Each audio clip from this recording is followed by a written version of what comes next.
కడప జిల్లా బద్వేలులో కామ్రేడ్ పుచ్చలపల్లి సుందరయ్య 41వ వర్ధంతి సభను సిపిఎం ఆధ్వర్యంలో నిర్వహించారు. సిపిఎం జిల్లా కార్యదర్శి జి చంద్రశేఖర్ మాట్లాడుతూ సుందరయ్య ప్రజల హక్కుల కోసం జీవితాంతం పోరాడిన మహానేత అని కొనియాడారు.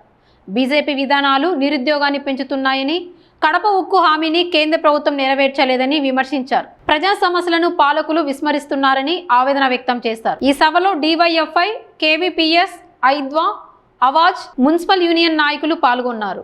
ఈ జరుగుతున్నటువంటి క్రమంలో నెహ్రూకి అర్థమైంది, ఉత్తర భారతదేశంలో దక్షిణ భారతదేశ కమ్యూనిస్ట్ ఉద్యమ నిర్మాతగా సోషలిస్టు భావాలు, కమ్యూనిస్టు భావాలు ప్రజలను ఆకర్షిస్తూ ఉన్నాయి. ప్రజల్లోకి ఆవహిస్తూ సిద్ధాంతాన్ని పరిచయం చేసి బోధించి వాళ్ళందరినీ కూడా సమసమాజం వైపుగా, అటువైపుగా మేధావుల్ని అట్టడుగు పేదల ప్రజల కోసం నడిపించాలనేటువంటి ఒక ఎత్తుగడ మన ఆంధ్రప్రదేశ్లో చందన రాజేశ్వరరావు గారు ఉన్నారు, అనంతపురం జిల్లా తరిమల నాగిరెడ్డి ఉన్నాడు, అట్లాగే తెలంగాణలో భీమిలి నరసింహారెడ్డి ఉన్నాడు, అట్లాగే మధ్యాంధ్రలో బసవపున్నాయి ఉన్నాడు.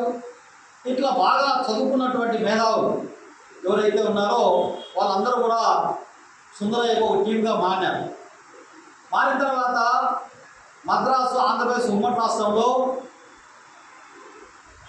గ్రామ స్థాయి నుంచి కమ్యూనిస్ట్ ఉద్యమం నిర్మించడానికి తగినంత క్యాడర్ దొరికింది. దొరికిన తర్వాత ఆయన కర్ణాటక, కేరళ, ఒరిస్సా ఇక్కడ అనేక రాష్ట్రాల్లో కమ్యూనిస్ట్ ఉద్యమం నిర్మించడానికి ఆయన కూడుకొని స్వాతంత్రోద్యమంలో కాంగ్రెస్ ప్లాట్ఫామ్ మీద పనిచేసేటువంటి వాళ్ళు ఎవరున్నారో వాళ్ళందరినీ గమనించడం మొదలుపెట్టాడు.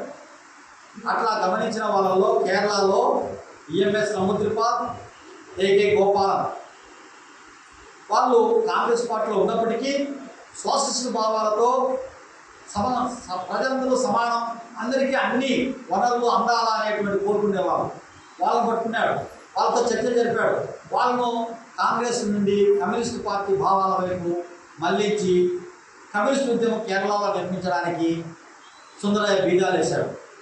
అట్లాగే కర్ణాటకలో కృష్ణం అనేటువంటి వ్యక్తిని పట్టుకున్నాడు. అక్కడ కమ్యూనిస్ట్ ఉద్యమం కర్ణాటకలో నిర్మించడానికి ప్రయత్నం చేశాడు.